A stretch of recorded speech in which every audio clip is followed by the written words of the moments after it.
TV Metropolitano, onde nossa gente é destaque.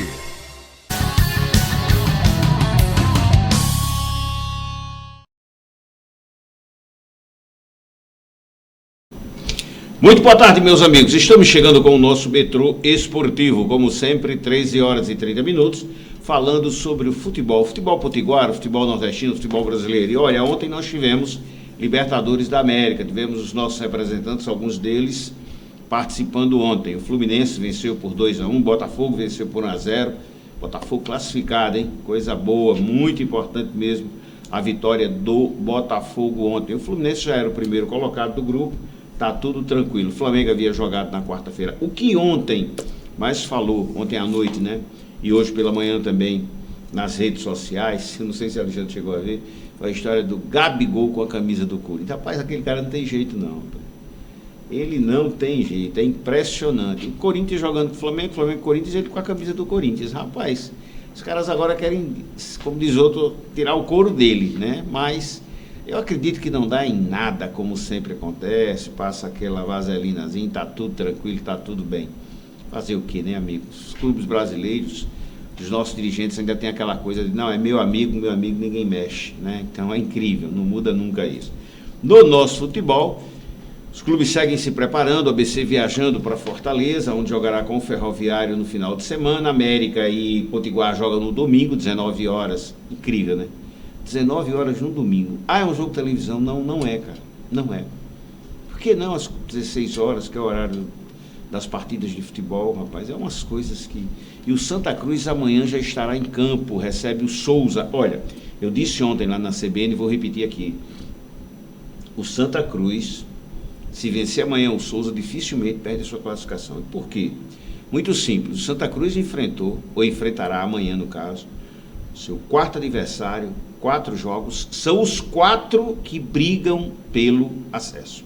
América, Iguatu, Souza e o 13, ok? Teoricamente, o Santa Cruz terá os 3 jogos mais fáceis deste grupo no final. Potiguar, Atlético Cearense e o Maracanã. Teoricamente, tá? Mas, sem dúvida nenhuma, foi o que é o que está enfrentando os adversários mais difíceis. Já o Potiguar de Mossoró não tem outra alternativa a não ser vencer o América no domingo. E o América, a pressão continua muito grande por contratações, né? Contratações. Mas a SAF, como sempre, escorregando igual a quiabo, por aqui, por ali, e acaba não anunciando ninguém. Daqui a pouco vão anunciar um, né? Quando pegarem no dinheiro da premiação, essa coisa toda, e tá tudo bem. Alexandre, boa tarde, desmajado. Perguntar a vocês, queridos, vamos começar pelo jogo do Santa Cruz amanhã. O Santa Cruz amanhã recebe a equipe do Souza. Souza, que eu acredito até, Alexandre, que não vem com sua equipe completa. Por quê? Semana que vem o Souza enfrenta o Bragantino Red Bull lá em São Paulo e com amplas possibilidades de classificação. Porque dentro de casa a partida acabou 1-1. Quer dizer, se o Souza vence por qualquer placar, o Souza estará na quarta fase da Copa do Brasil. O que esperar desse jogo de amanhã, 15 horas no Barretão? Boa tarde, Alexandre. Boa tarde, Pedro Neto. Boa tarde também aos amigos do Metrô Esportivo. A expectativa é que o Santa Cruz consiga, né, se reabilitar de vez na Série D. Já vem de uma ótima vitória contra o América. Concordo com você, Pedro. Nessas 4 primeiras rodadas vai enfrentar, né, terminando amanhã, o Souza. Vai enfrentar o 13, o Iguatu, o América e o Souza.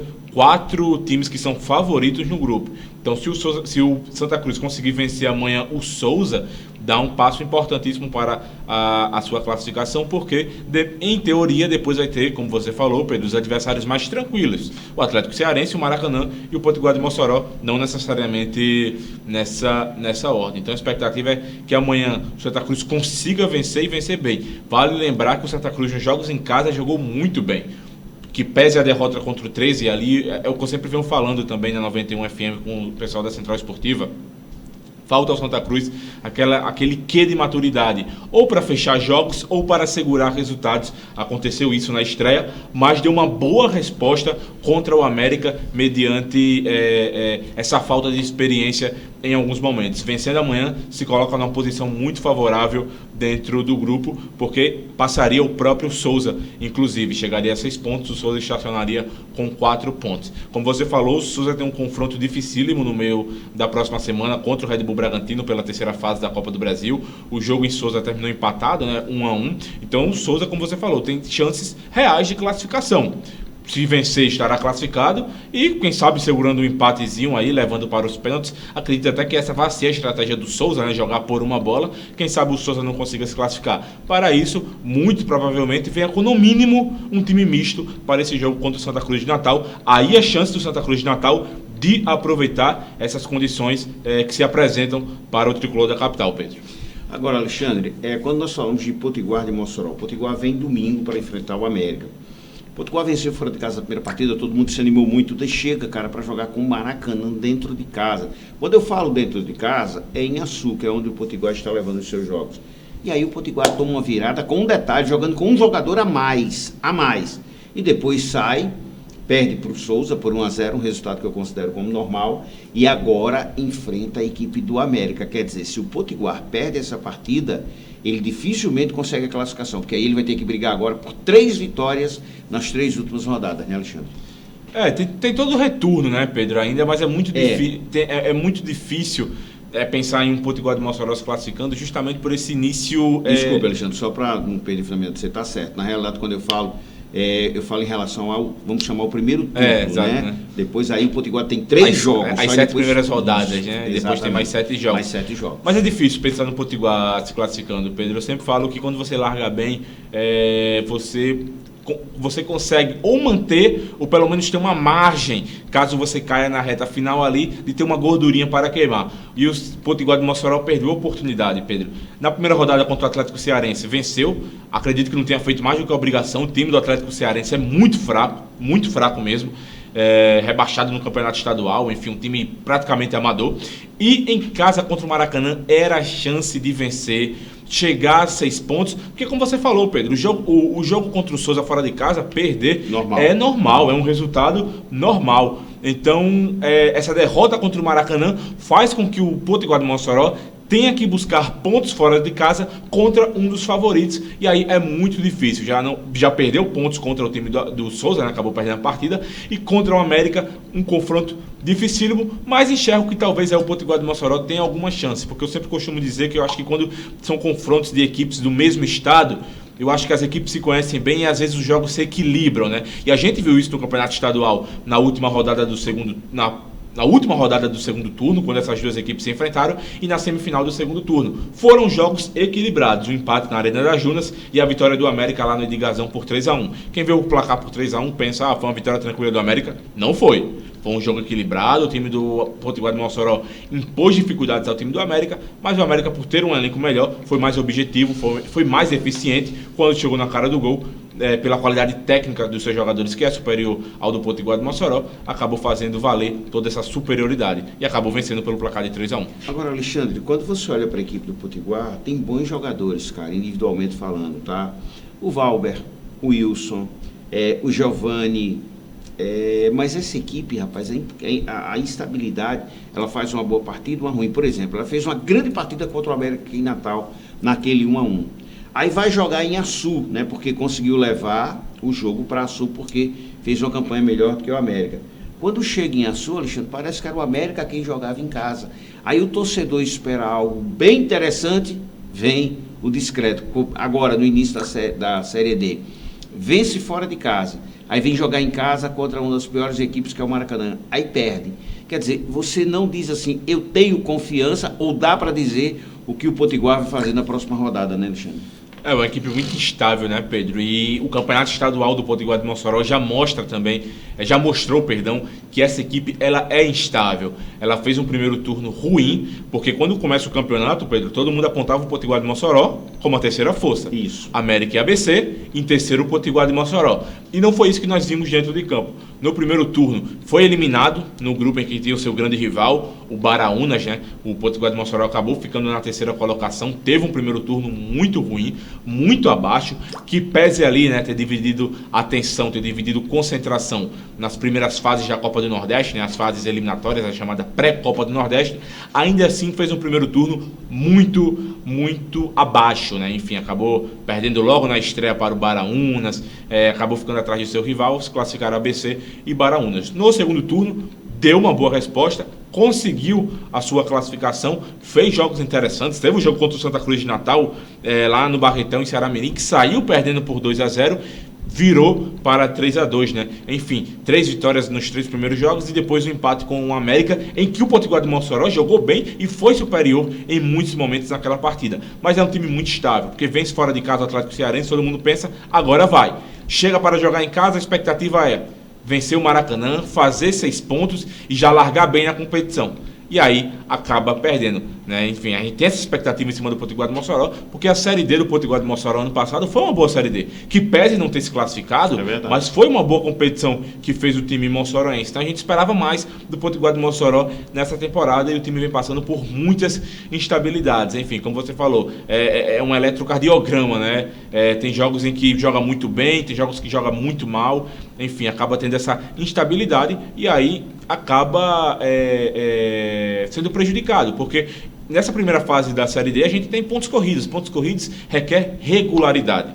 E o Potiguar de Mossoró não tem essa regularidade. E aí dificulta muito a gente pensar em uma possível classificação do time macho, do time príncipe para a próxima fase. Alexandre, falando do América Futebol Clube, o América joga contra o Potiguar. O América vem de um resultado adverso, o América perdeu para o Santa Cruz. Detalhe, o América joga essa partida dentro de casa contra o Potiguar, depois o América sai para 3 jogos difíceis, teoricamente, fora de casa. Contra os favoritos, um dos favoritos do grupo junto com ele, né? Junto com ele, que é o 13, que já tem hoje 5 pontos em relação ao próprio América. Talvez a vantagem do América, é que o América joga contra o Potiguar, teoricamente ele é o favorito, e o 13 vai enfrentar o segundo colocado do grupo, que é o Iguatu. Tá? Mas o 13 joga dentro de casa. Neste caso, eu acredito que o América tem que torcer pelo 13. Tá? Porque se o América vence o Potiguar, já ultrapassa o Iguatu, ok? E segura o Iguatu exatamente, também. Segura o Iguatu. Aí eu pergunto, Alexandre, e esse América? Porque o Marquinhos Santos, quando vence, ele tem sempre o discurso pronto. Aliás, quando vence, quando perde. Mas quando vence é o seguinte, eu não preciso de reforços, os reforços estão dentro do nosso elenco. E você vê que não é nada disso, porque quando o América precisa buscar no banco de reservas, amigo, é um Deus nos acuda. Para a partida de domingo, possivelmente não tenha o Norberto de volta ainda e o Buiú, os dois, né? Então vai ter que continuar improvisado com o Rodriguinho. Qual é o América que pode esperar para esse jogo domingo, Alexandre? Olha, Pedro, difícil, né? Porque você já perde ali 2 jogadores em uma posição só, né? Porque o Marcos Ítalo hoje é titular na lateral direita, mas você tem o Norberto que também pode fazer essa função. Isso. E aí você não vai ter nenhum e nem outro. Enfim, é complicado. Você jogar improvisado com o Rodriguinho, você perde bastante. Porque você perde profundidade ali pelo lado direito. Você não tem ninguém que vá à linha de fundo. Porque o América já não tem pontas para jogar pelos lados do campo, né? Essa escalação do Marquinhos Santos, né? Enfim, no 4-5-1, alternando às vezes com 4-4-2, é muito por conta da ausência de jogadores pelos lados do campo, jogadores que deem essa profundidade, que possam ir até a linha de fundo, enfim, e o América não tem. E aí quando você perde o Marcos Ítalo, que é uma grande válvula de escape ali pelo lado direito, é muito complicado, você tem que improvisar um Rodriguinho, enfim, é muito difícil, né? O Rodriguinho, eu me lembro do jogo contra o 13, que eu fiz esse jogo, que ele jogou improvisado na lateral direita, e acho que foi o Ferreira mandando ele avançar desesperadamente, porque precisava de alguém pelo ataque ali, pelo lado direito, e ele não descia para o ataque, né? Ele ficava preso justamente no campo. Não é dele, né? E aí tem um receio de errar, né, Pedro? Porque se ele erra, sai um gol por ali, pelo lado dele, a culpa automaticamente já cai sobre ele, né? E é até normal essa precaução do jogador jogando fora da sua posição. Talvez vote o Guilherme Guedes, né, pelo lado esquerdo. Não acredito. Eu acredito que o Marquinhos seja mantido, né? Acredita? Pelo menos, Marquinhos, se foi contratado, é porque nem Guilherme nem João Lucas estavam agradando. Né? A mim não estava agradando, né? Nem a crítica no geral. Mas, enfim, eu esperava um jogador que viesse indiscutivelmente para ser titular. e eu não enxergo o Marquinhos Pedroso dessa maneira. Confesso que não tenho muito conhecimento sobre o jogador, não tenho conhecimento aprofundado sobre o Marquinhos Pedroso, então é um jogador que, em tese, na minha visão, chega para brigar junto com esses dois outros titulares deixa eu te dar que um vinha dado, jogando. Alexandre. Eu acompanho o Marquinhos, tá? Posso lhe assegurar que melhor do que os dois que aí estão, ele é.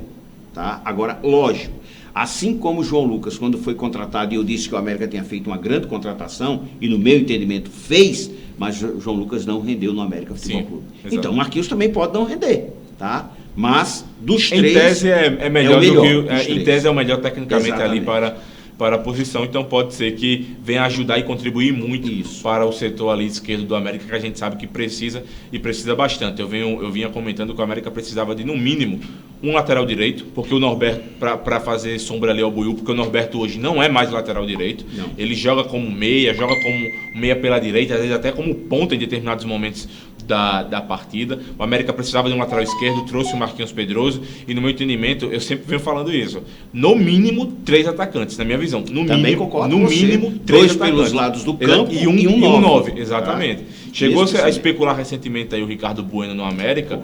Ricardo Bueno tá no banco do Confiança. Pelo amor de ele Deus. tem até números interessantes Não, aí, mas tudo bem. de fato, Tudo né? bem. Agora, desculpa, Alexandre, porque eu não gosto de perder o fio da meada. Sim. Cara, Ricardo Bueno tem números interessantes, concordo contigo, tem 7 gols, se eu não me engano, beleza. Mas aonde, Alexandre? Campeonato sergipano, amigo. É. Tá entendendo, velho? Sim. É você chegar e dizer, Daniel Cruz é o artilheiro do ABC. Aonde? Campeonato Potiguar. Exato. Tá entendendo, amigo? Então, Ricardo Bueno é igual o Pedro Paulo. O Pedro Paulo foi contratado. Dos 3 goleiros do ABC, é o menos ruim. Agora, vamos lá. Onde é que estava Pedro Paulo? No banco de reservas de Confiança, velho. Exato. Como é que eu posso dizer esse cara chega para ser titularíssimo? Não é melhor, no lugar de você contratar 3 iguais, você contratar um diferenciado? É o América. Ricardo Bueno, peraí. É melhor você contratar um 9 e mandar 2 dos que estão aí embora? Tá entendendo? Sim. Eu sempre entendo assim, viu, Alexandre? É uma alternativa, né, Pedro? Enfim, o Ricardo Bueno chegando, caso se concretize, né? Lembrando que é apenas um rumor, gente, não tem rumores. nada oficial, não tem nada concretizado, proposta, nada do tipo, são apenas rumores. Chegaria para brigar ali junto com o Gustavo Henrique. Mas eu, no meu entendimento, podendo até jogar junto em determinados momentos, mas no meu entendimento, a América precisa de no mínimo 3 atacantes, e aí quem sabe até um meia para fazer sombra ao Souza, ou até mesmo para jogar junto com o Souza, auxiliando, porque o Souza às vezes fica muito sobrecarregado na criação do América. É incrível, né? Porque quando você olha o América, Alexandre, pelo menos teoricamente, indiscutivelmente, ele é teoricamente, eu repito, para ser a equipe mais forte desse grupo, Alexandre. Eu esperava o início do América, assim como está o 13. 3 jogos, 3 vitórias, 9 pontos. Enfim, liderança garantida ali, brigando nos confrontos diretos contra o time paraibano, né? Porque o 13 vem se reforçando, vem incorporando o seu elenco, enfim. Mudou quase todo exatamente. mundo, cara. Pode ser um adversário. Porque fez um primeiro semestre ruim, né? Isso. Eliminado na semifinal do Paraibano, eliminado na primeira fase também, na fase de grupos da Copa do Nordeste. Então, reformulou, trouxe novos jogadores, vem incorporando o seu elenco e tem um início muito interessante de Série D. Pode ser um complicador, né, um adversário lá na frente que venha complicar a vida do América. Então eu esperava que o América tivesse uma situação parecida com a do 13, 3 jogos, 3 vitórias, 9 pontos garantidos. Enfim, na minha visão, é um início decepcionante do América na Série D. Maravilha. Alexandre, para fechar o programa, o ABC vai a campo domingo, 19 horas. O jogo do América é às 18 horas, Isso, o ABC jogo do ABC às 19. Vamos lá, o ABC vai a campo domingo contra o Ferroviário, que é, junto com o ABC, uma das poucas equipes que ainda não venceu. Nós temos 7 equipes que não venceram. Porém, 2 delas só jogaram 2 partidas, né? O São José e o Caxias, né? Exato. A ABC, Ferroviário, Floresta, CSA e falta um. Não venceram ainda. ABC, Sampaio Correia. Beleza. Aí a pergunta que fica, Alexandre, dá para imaginar que o ABC não é fazer um grande jogo, mas que ele possa voltar de Fortaleza com a vitória, porque o Ferroviário, Alexandre, é uma equipe tão fragilizada como o ABC?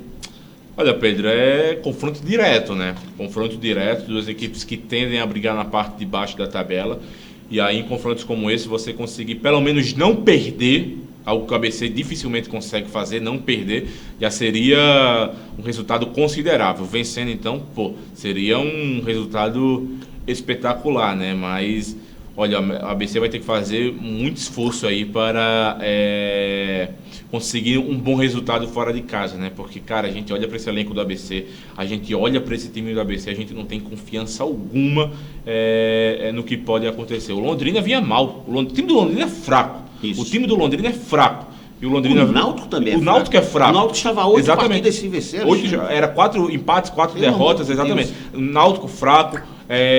Dos adversários do ABC nessa primeira rodada, nessas 4 primeiras rodadas, Pedro, se destaca o Atlético, que é um time que eu acho que vai brigar pelo acesso. Agora, Náutico, Ferroviária e Ferroviário, que é o próximo adversário, e o Londrina, que foi o último jogo, são adversários fracos. São adversários que o ABC deveria ter, no mínimo, ter feito o serviço, principalmente dentro de casa, no Frasqueirão, contra o Náutico e contra o Londrina. Então a gente olha para esse jogo aí contra o Ferroviário e a gente não sabe o que esperar. Alexandre, se não perder, já é um resultado considerável. Mas aí, Alexandre, não adianta se não perder. O ABC tá naquela, ele joga 2 partidas fora, ele perder uma e ganhar outra. Tem 2 empates, cara. Mas aí eu fico pensando naquele famoso deverzinho de casa, né, Pedro? De pelo menos conseguir vencer em casa, pontuar fora. É difícil a gente pensar nisso em relação a esse time do ABC. Possivelmente. Até porque vai ter adversários mais complicados daqui para frente. O ABC, eu disse isso. O que vale, por exemplo, tá? O inverso do Santa Cruz, que está jogando primeiro com os mais difíceis, Alexandre, o ABC está jogando com os mais fáceis. Como eu falei, nessas 4 primeiras rodadas, tirando o Atlético, os outros adversários conseguiu um empate fora de casa contra a Ferroviária. A gente considerou um bom resultado. Se tivesse para uma estreia. Se tivesse ganhado do Náutico em casa, ou pelo menos segurado ali um empate com o Londrina, já estaria numa situação mais agradável, entre aspas, digamos assim. Então, se não perder, já se conseguisse ali fazer no mínimo uns 4 pontinhos ali, nossa, seria espetacular para o ABC. Mas concordo, Pedro, estou com você. É melhor perder uma e ganhar a outra do que arrancar 2 empates. Alexandre, e ontem foi dito, né, que possivelmente o ABC não terá o Wellington Reis e também o Gabriel, né, o meia, né, que se machucou, uma contratura, parece que ele viaja, daqui a pouquinho o ABC viaja, 14 horas, mas parece-me que ele viaja, porém vai fazer um teste no vestiário. Mas se entrar, já não entra tão bem, entra meia boca, porque você nunca entra tranquilo, digamos assim. Aí eu pergunto, Gabriel e o Wellington são 2 dos poucos de qualidade, né? Não, é aquilo que eu falo sempre. Não é você olhar para trás e dizer assim, meu Deus do céu, quem é que eu vou colocar? É por isso que várias vezes eu eximi da culpa o Rafael, o treinador, o próprio Marcelo Cabo, porque os caras cobram desses caras, mas a pergunta é a seguinte, como é que eu posso cobrar se eu não lhe dou mão de obra qualificada? Eu chego para você, Alexandre, você é um engenheiro da casa, o mestre de obra está aqui, tá, mas eu não tenho como te dar pedreiros bons, eu vou te dar meia boca, eu não vou poder te cobrar que a casa fique boa, Alexandre. Você entendeu? É o que acontece com a ABC Futebol Clube, Alexandre. Pedro, o Rafael Lacerda tem só um pouquinho de culpa na montagem desse elenco, mas estou com você em relação à falta de qualidade e o que cobrar desses treinadores, cara. Porque o que a gente vem falando, pode trazer quem for. Com esse elenco, não vai dar certo, o time não vai melhorar, não vai adiantar de absolutamente nada. É um elenco fraco, é um elenco limitado. Os poucos jogadores que chegam de qualidade parece até se contaminarem com o ambiente. Felipe, Gabriel, né? O Wellington. Exatamente. Os poucos de qualidade que chegam parecem se contaminar com o ambiente e com os outros jogadores que lá estão. Mas concordo com você, a perda do Wellington Reis, que já, na estreia contra o Atlético já fez um bom jogo na sua estreia, e o Gabriel Santiago, que foi um dos poucos de qualidade que chegaram ao ABC, são perdas, nesse momento, para o time do ABC, muito grandes. Até porque, como você falou, Pedro, não tem quem substituir, não tem quem colocar. Vai colocar quem para jogar no lugar do Gabriel Santiago? Vai ter que colocar quem? Não tem. Porque até eu vou falar aqui, você vai ficar um pouco bravo, Pedro. O Adrian, que chegou pro ABC, que já está de saída, já viajou, já foi embora, né? Enfim, uma contratação simplesmente sem pé nem cabeça que o time do ABC fez. Adrian, que era chamado de um novo Zico quando surgiu lá no Flamengo. Realmente, quem colocou esse apelido estava inspirado. Mas deixa eu te dizer um negócio, Alexandre. O Adrian, eu não sei se você acompanha, esqueça o Flamengo, novo Zico, não tem nada disso. Mas, cara, o Adrian, quando jogava no Sport e no Náutico, ele começou no Náutico, né? Ele saiu do Flamengo para o Náutico. Do Náutico ele estava tão bem que ele foi para o Sport. E também foi muito bem no Sport. Mas é uma coisa assim impressionante, o cara desaprendeu que, Exato. sabe, é incrível. Ele incrível. ele teve uma lesão também que ele passou Isso, muito tempo sem muito jogar. tempo sem jogar. E isso acabou dificultando. Mas foi uma contratação muito sem pé nem cabeça por parte do ABC, porque quando ele chegou, desculpe, qual é a contratação do ABC que tem pé ou cabeça? o Wellington Reis que chegou, o Gabriel Santiago que tem um pouco de qualidade. Vamos lá, o Wellington Reis que voltou. Que voltou, né? O Gabriel Santiago que tem um pouquinho de qualidade. O Daniel que voltou. O Felipe Albuquerque ali pela lateral direita que tem. O Felipe... que é menos pior do que os outros dois laterais que lá tem. Mas eu faço uma ressalva, jogou apenas 2 partidas. Sim. Então eu quero ver mais vezes também. O Yuri Ferraz, quando chegou, amiga, as 2 primeiras partidas dele foram espetaculares. Você lembra disso, não lembra? Sim. Pelo amor, então é por isso que eu digo, eu não gosto, as pessoas dizem, Pedro, faça uma avaliação sobre o jogador tal. Eu digo, não, cara, deixa o cara jogar umas 4, 5 partidas. Sabe por quê?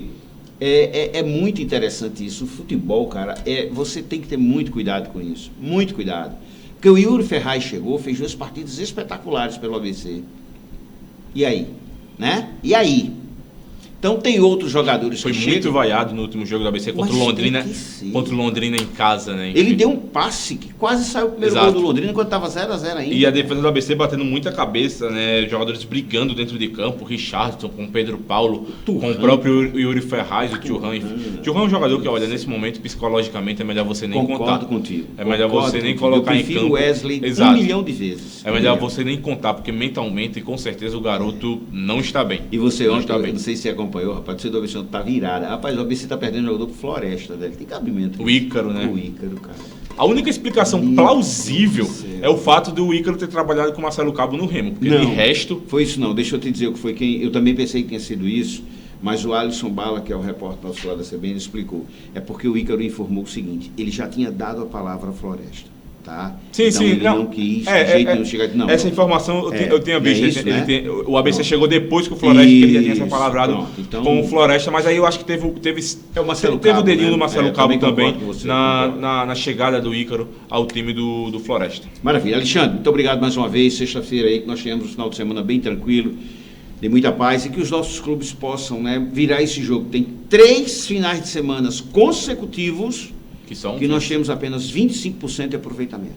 Exato. Ok? Então, desta vez, como a semana passada, nós só poderemos ter 75%, porque jogam 2 um contra o outro. No caso, esse final de semana, joga América contra Potiguar. Mas que tenhamos 75% de aproveitamento já nos ajuda bastante. Obrigado, Alexandre. Obrigado, Pedro Neto. Obrigado também a quem nos acompanhou. Torcer aí para que o futebol potiguar seja bem representado nesse final de semana, porque como você falou, Pedro, os últimos finais de semana foram complicados, muito, né? Enfim. Então torcer aí para que tenhamos no mínimo 3 vitórias, já que um desses confrontos entre 2 clubes potiguares, América e Potiguar, no domingo, na Arena da Junas. Maravilha. Deixa eu mandar um abraço aqui para Marisa, minha eterna secretária lá da diretoria do Nordestão. Obrigado, Marisa. Zeca está lá nas quintas também, a Fátima lá em São Gonçalo, Cátia Cristina na Zona Norte do Conjunto Santarém, o Avandir Prachedes, o Tomate está lá em... Tomate, vou marcar com você sim, viu, amigo? Pode marcar, está querendo voltar aqui para divulgar o teu trabalho, maravilha, viu? Seu Mó tá irado com a ABC, Jackson Souza, Boroquinha, vamos ver se a gente consegue um cafezinho, né, Boroca?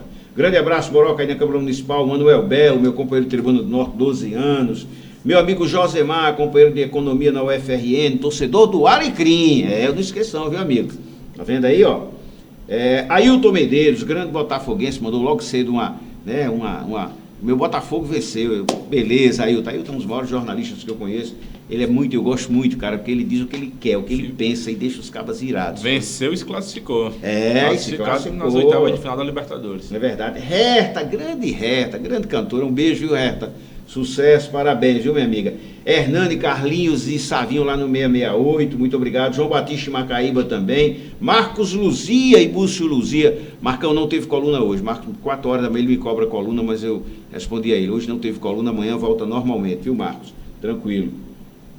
Quem tá mais aqui? Pessoal lá da minha pelada, ó, o Pijama, o Américo, o Chico Cacimba, Eider, meu zagueiro, Gil, meu goleiro, estão todos aqui. Lucas Júnior lá em Extremóis, o José Carlos está aqui também, o pessoal que torce pelo Alecrim, ó, Betinho, Domingos Sávio, Orlandinho, Washington Fernandes, o Daniel, quem mais? O Fran Rocha, um grande abraço a todos vocês, viu? Nogueira, lá em Nova Cruz, Adesso, professor de Direito Tributário, lá nos anos 2012, 2013, torce pelo Botafogo e pelo América, né, Adesso? Um abraço, meu amigo. Marcelo Almeida está aqui também, o Marcelo lá em João Câmara, o Ítalo Prachedes lá de Mossoró, Valeu, Ítalo. João de Deus, um abraço também. Grande Emerson Amaral, trabalhei com Emerson, um cara que eu quero muito bem. Grande narrador, um abraço, Emerson. Obrigado, viu, amigo? Fabinho tá aqui também, grande abraço, Fabinho, para você também. Meu amigo Breno Dantas, grande advogado, Breno Dantas, advogado esportivo, grande mesmo, um abraço. Quem tá mais aqui? Francel, torcedor do ABC, valeu, Francel. Um abraço, meu amigo Vavá, lá nas Rocas. O Wellington Lula Anselmo, grande o Hélio, tá irado com o ABC, os caras estão tudo irados com o ABC. Meu amigo Guilherme, torcedor do América Guigui. Carlos Gutenberg, grande Berguinho, um abraço para você. Denilson Targino, joga nada, fica dizendo que marcou 500 gols, 1000 gols, não marca um, tudo lorota. Túlio José, valeu, Túlio. Beto, lá dos 50 e 60 de Parnamirim, valeu, Beto. Um abraço para você e para o Neto Pontes também. Neri, vou te convidar sim, viu, cara? Recebi aqui o que você me mandou sobre o Neri me passou uma mensagem aqui que ele agora é o novo homem forte aí do clube da 2ª divisão. Trazer ele aqui para ele conversar, ele que faz um belíssimo trabalho com a criançada lá em São José de Mipibu. Obrigado, amigo. Edivan Rodrigues, valeu, Edivan. Marco Oliveira, Marcão, um abraço para você. Ribamar Cavalcante, um abraço também. E meu amigo Ricardo Batatinha, o maior torcedor do Internacional. Não é do Internacional, é do Grêmio. Você é sacanagem do Anselmo. Tá vendo, Batata, como eu lhe defendo aqui? Só quem lhe defende aqui sou eu, viu, amigo? O resto é bota para lascar em você. Muito obrigado, pessoal, a todos vocês. Olha, pois não. Pedro, só para antes de terminar, né? Só também fazer aqui uma singela homenagem a 3 nomes que nos deixaram, sim, né? Rapaz, do jornalismo esportivo, né? Em menos de 12 horas perdemos 3 grandes nomes do jornalismo esportivo: o Washington Rodrigues, o Apolinho, no final da noite ali da quarta-feira, e ontem pela manhã o Antero Greco e o Silvio Luiz, 2 lendas do jornalismo esportivo, 3 lendas, né, do jornalismo esportivo. E para um jovem como eu, personagens, figuras que com certeza servem de muita inspiração, né? São perdas irreparáveis e figuras insubstituíveis, né? Eu escrevi que morreu um pedaço do jornalismo esportivo ontem também, Pedro. Olha, para vocês terem ideia, até citei isso ontem em todas as minhas redes sociais também. Dos 3 eu só nunca tive contato nenhum com o Silvio Luiz, mas eu adorava aqueles bordões do Silvio, era uma coisa sensacional. Para mim, a melhor delas até hoje foi um Corinthians e Palmeiras, que ele estava narrando que um gato entrou em campo, cara, e ele fez igual um cachorro latindo, e o gato corria, e aquele latia mesmo, sabe? Vou pegar, uau. Cara, estão aí os 3, né? O Washington Rodrigues, estive com o Washington Rodrigues 2 vezes, lá na Rádio Cabugi, na Rádio Globo. Cara espetacular, aquele cara bonachão, aquele cara que falava fácil, sabe? Primeiro contato ele já começa a lhe chamar pelo nome o tempo inteiro, já não esquece mais, sabe? O cara sensacional. 2 entrevistas maravilhosas que ele nos concedeu na Rádio Cabugi. E Antero Greco. Antero Greco era um cara, de todos, o que eu mantinha um contato mais regular. Eu o seguia nas redes sociais e ele me seguia, no caso no X, no Twitter. E quando eu queria alguma coisa de São Paulo, eu passava mensagem: Antero, como é que tá, um exemplo, tá? O Palmeiras para esse jogo de amanhã. Pedro, aí eu perguntava sempre: você pode falar? Ele: posso. Respondia, mas cara, sabe aquela coisa assim, quando não respondia de imediato, com meia hora ele: Pedro, desculpa, mas cara, uma coisa impressionante. Então concordo demais com o Alexandre. Nos ensinaram muito. O Antero Greco sabe, aquele cara extremamente fácil de falar, aquele cara que você assim diz, pô, parece que o cara tá aqui do meu lado, conversando comigo. Palmeirense, petista, levava muita porrada nas redes sociais, mas levava porrada assim, que ele dizia: eu não vou responder. E eu sempre dizia: ele até, parabéns, não responde esses caras não. Ele não deixava de se posicionar. Não, sempre muito importante. Tá certo, cara, tem que ser, cara. É uma coisa que eu ensino a todo mundo. Olha, quando eu dou alguma palestra, sabe, em universidade, em faculdade, arbitragem, essa coisa, eu sempre digo, cara, tem uma posição, não procure agradar. Porque se você procurar agradar, você não vai servir nunca. Tem uma posição, certa ou errada, mas ela é sua.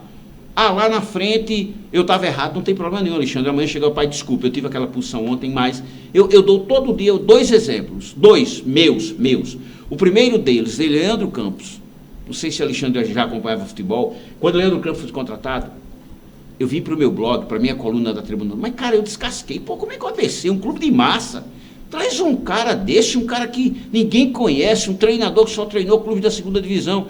lá do Paulista, do Santa Catarina, e o cara chegou aqui, foi super campeão, cara. Série C, bicampeão brasileiro, vice-campeão do Nordeste.